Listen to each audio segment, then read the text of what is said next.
Dalam beberapa waktu terakhir, rumor pergantian Kapolri Jenderal Listio Sigit Prabowo lagi-lagi mencuat ke permukaan.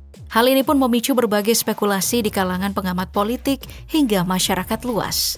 Beberapa nama berinisial R diisukan akan dipertimbangkan sebagai pengganti sang jenderal, dan pembahasan mengenai kiranya jabatan apa yang akan diemban Kapolri Jenderal Listio setelah dilengserkan nantinya tak luput menjadi topik pembicaraan. Rumor ini juga diperkuat dengan beredarnya rekaman yang diduga mirip dengan suara mantan Presiden SBY yang memarahi sang Kapolri. Kepada Kapolri yang tidak saya hormati, dan mungkin masih banyak lagi orang-orang yang sama dengan saya, tidak menghormati Anda.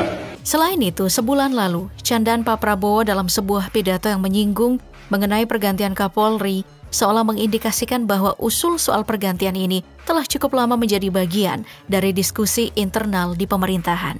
Ditambah lagi, besarnya tekanan publik atas kinerja Kapolri Jenderal Listio Sigit Prabowo yang dinilai menemui banyak kegagalan menjadi salah satu alasan dari rumor ini kian merebak.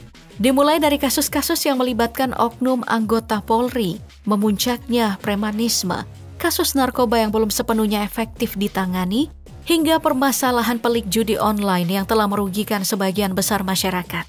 Satu pertanyaan besar pun tercetus, mengenai siapa sosok yang pantas untuk menggantikan Kapolri Jenderal Listio Sigit Prabowo. Kontroversi mengenai rekaman suara yang diduga mirip SBY muncul dan menjadi topik hangat, tepat ketika isu pergantian Kapolri muncul. Di dalam rekaman tersebut, terdengar ada sosok laki-laki yang dengan tegas sedang menyuarakan protes atas kasus penggusuran yang terjadi di Kalimantan. 2025 ini, saya saksikan sendiri betapa anggota Anda di wilayah Kalimantan Timur.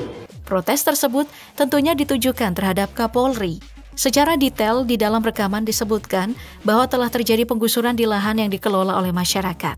Lalu, Kapolri diminta untuk memproses sejumlah oknum yang terlibat penggusuran paksa. Menggusur lahan kebun yang bibitnya itu dari dinas perkebunan dibantu pemerintah. Saat isu rekaman itu menuai kegaduhan publik, Partai Demokrat segera memberikan penegasan bahwa rekaman seseorang yang mengkritik Kapolri Jenderal Listio Sigit Prabowo bukanlah suara dari Presiden ke-6 RI yang juga Ketua Majelis Tinggi Partai Demokrat Susilo Bambang Yudhoyono. Wakil Ketua Umum Dewan Pimpinan Pusat DPP Partai Demokrat, Beni Kabur Harman, mengungkapkan bahwa dirinya telah memastikan kebenaran soal rekaman tersebut dan valid bahwa itu bukanlah suara SBY. Lebih lanjut lagi, Beni mengatakan bahwa cara Presiden ke-6 RI dalam menyampaikan kritik juga tidak seperti yang ada di dalam rekaman. Pernyataan lainnya yang juga menegaskan mengenai salahnya informasi yang beredar soal suara rekaman SBY ini juga datang dari Kepala Badan Penelitian dan Pengembangan, Herzaki Mahendra Putra. Ia menyampaikan perkembangan teknologi saat ini sangat memungkinkan suara seseorang untuk ditiru dan dirancang sedemikian rupa, sehingga terdengar mirip dengan aslinya, padahal bukan. Sejak April lalu, aksi premanisme terpantau semakin merajalela. Tidak hanya menimpa masyarakat biasa, akan tetapi premanisme telah menjalar dan masuk ke dalam kegiatan bisnis dan investasi. Salah satu kasus terbaru adalah premanisme yang menimpa pabrik mobil listrik BYD sampai VinFast di Subang, Jawa Barat. Mereka diketahui merupakan organisasi kemasyarakatan atau ormas. Selain itu, kasus serupa lain yang tersebar di beberapa titik di Indonesia, seperti kasus ormas yang menduduki lahan BMKG di Tangerang Selatan.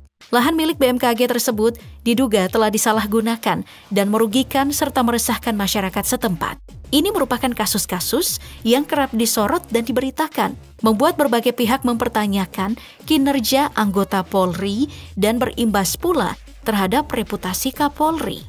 Di sisi lain, kasus narkoba juga tak kalah mengkhawatirkan. Pada Januari 2025, Polri menindak sebanyak 3.936 kasus narkoba. Seluruh Polda diketahui telah melakukan upaya penindakan terhadap kasus narkoba di daerah masing-masing. Setelahnya, didapat beberapa data seperti Polda Sumatera Utara yang melakukan penindakan dengan jumlah paling banyak, yaitu 447 kasus atau 11,35% dari jumlah total penindakan kasus narkoba yang ditemui di seluruh Indonesia.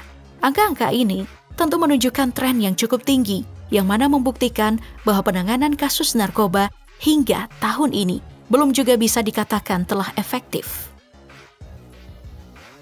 Beralih pada kasus judi online yang masih belum mendapatkan solusi terbaiknya, pada akhir tahun 2023 lalu, Pusat Pelaporan Analisis Transaksi Keuangan atau PPATK telah mencatat jumlah transaksi judi online yang mencapai sebesar 327 triliun rupiah. Satuan Tugas Pemberantasan Perjudian Daring pun mencatat dan mengungkapkan bahwa terdapat sebanyak 2,37 juta orang yang terjebak judi online. 80% diantaranya merupakan kelompok ekonomi yang berada di kelas menengah ke bawah. Seolah jauh dari apa yang diharapkan oleh masyarakat, di bawah kepemimpinan Kapolri Jenderal Listio Sigit Prabowo, kasus-kasus yang bahkan melibatkan anggota Polri juga telah menimbulkan kegaduhan dan kekecewaan masyarakat.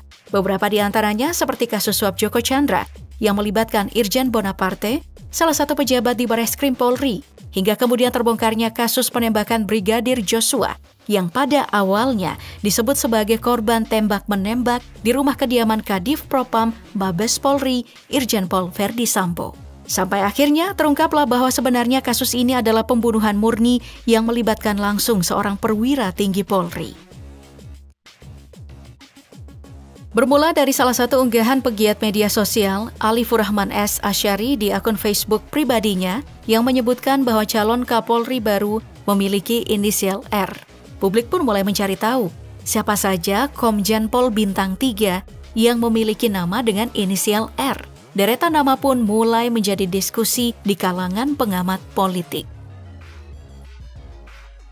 Ridwan Sulkarnain Pancaputra Simanjuntak merupakan Jenderal Bintang 3 Polri yang kini menjabat sebagai Sekretaris Utama Lemhanas. Ia adalah lulusan Akademi Polisi atau Akpol tahun 1990 dengan Korps Reserse. Diketahui bahwa ia telah menjadi Jenderal Bintang 3 sejak 8 September 2023 yang lalu. Dengan jabatan penting yang saat ini didudukinya, sayangnya saat masih menjabat sebagai Kapolda Sumatera Utara, ia sempat dikritik. Anggota DPR RI Dapil 3 wilayah Sumatera Utara, Junimart Girsang bahkan pernah mendesak Kapolri Jenderal Pol Listio Sigit Prabowo agar segera mengevaluasi kinerja dari Kapolda Sumatera Utara, Irjen Ridwan Sulkarnain pada saat itu. Ia menyebut banyak kasus hukum di Sumut yang melibatkan oknum polisi sebagai tersangkanya. Menurut Junimart, adanya kasus-kasus tersebut menjadi rapor merah bagi Pancaputra. Junimart pun menilai Kapolda Sumut seperti hanya ingin terlihat tegas, tapi sebenarnya Pancaputra lembek pada internal dan tampaknya ketegasan tersebut cenderung sebagai pencitraan semata. Selanjutnya ada Reinhard Sautpoltak Silitonga yang pada saat ini menjabat sebagai Inspektur Jenderal Kementerian Hukum Republik Indonesia. Ia merupakan lulusan Akademi Polisi atau Akpol pada tahun 1989 dari Korps Reserse dan sejak tanggal 5 April 2024, ia resmi menjabat sebagai Irjen Kemenkumham. Karirnya di kepolisian termasuk cukup mentereng. Karirnya dimulai pada tahun 2009, menjabat sebagai Kasat Serse Polres Cianjur, Kasat Serse Polres Bogor, Kapolsek Metro Cilandak, Kapolsek Metro Gambir, Kapolsek Metro Taman Sari, Kasubag Jarlat Bagjarlat Lemdiklat Polri, Kapolres Tapanuli Tengah, Kapolres Hulu Sungai Utara. Setelah itu, bertahun-tahun kemudian, ia ditempatkan di berbagai posisi yang cukup strategis. Hingga pada tahun 2016, Reinhard menjabat sebagai Diras Narkoba Polda Jateng dan Kabak Banhatkum Divkum Polri. Dan 2 tahun berikutnya, ia dipromosikan sebagai Irbit Jemen SDM 2 Itwil 5 Itwasum Polri. Lalu Direktur Penyidikan dan Penyelesaian Sengketa Kemenkumham RI pada 2020. Ia menjabat sebagai Widya Iswara Utama Sespim Lemdiklat Polri. Selain mereka, ada pula sosok lain bernama Raden Prabowo Argo Yuwono yang pada saat ini menjabat sebagai Inspektur Jenderal Kementerian Usaha Mikro, Kecil, dan Menengah Republik Indonesia. Raden Prabowo tercatat sebagai lulusan Akpol pada tahun 1991 dengan Korps Reserse. Ia menjabat sebagai Irjen baru-baru ini, yakni sejak 12 Maret 2025.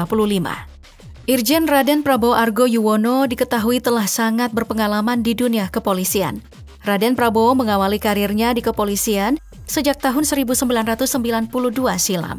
Karirnya pun terus mengalami peningkatan hingga dirinya berada di posisi sebagai asisten logistik atau Aslok Kapolri pada tahun 2021 lalu, hingga dipercaya sebagai Inspektur Jenderal Kementerian Usaha Mikro, Kecil dan Menengah Republik Indonesia di tahun 2025 ini. Komjen Pol Rudi Herianto merupakan seorang perwira tinggi Polri yang saat ini menjabat sebagai Sekretaris Jenderal Kementerian Kelautan dan Perikanan Republik Indonesia. Ia memang bukan lulusan Akpol, namun telah tercatat sebagai alumni Sekolah Perwira atau SEPA Polri pada tahun 1993. Dengan Korps Reserse, ia sempat menjabat sebagai Kepala Kepolisian Daerah Banten. Komjen Pol Rudi Herianto juga merupakan alumni Fakultas Hukum sekaligus guru besar di Universitas Lampung. Karirnya di kepolisian tercatat dimulai pada tahun 2010 sebagai Kasubit Peraturan BIT, Kumdangdiv Binkum Polri dan Kapolres Cimahi. Karirnya kemudian semakin melejit dari tahun ke tahun, hingga pada tahun 2023 ia dilantik sebagai Sekjen KKP. Beberapa waktu lalu dalam sebuah pidato Hari Buruh tahun 2025, Presiden Prabowo Subianto tampaknya sedikit menyinggung mengenai pergantian Kapolri.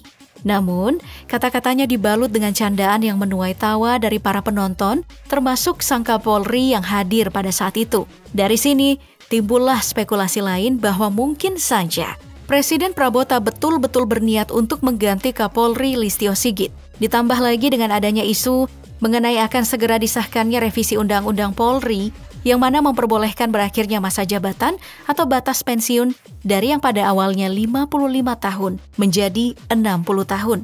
Namun, rupanya tak hanya satu kali Kapolri disinggung. Dalam kesempatan lain, tepatnya pada saat Rapim TNI Polri, di dalam kesempatan tersebut, di hadapan Kapolri dan seluruh petinggi TNI Polri, Presiden menegaskan mengenai kewajiban seorang polisi dan perannya di dalam masyarakat. Hal ini seakan-akan secara tak langsung menyatakan ketidakpuasan Presiden akan kinerja dari Kapolri dan badan-badan keamanan lainnya yang hadir pada saat itu.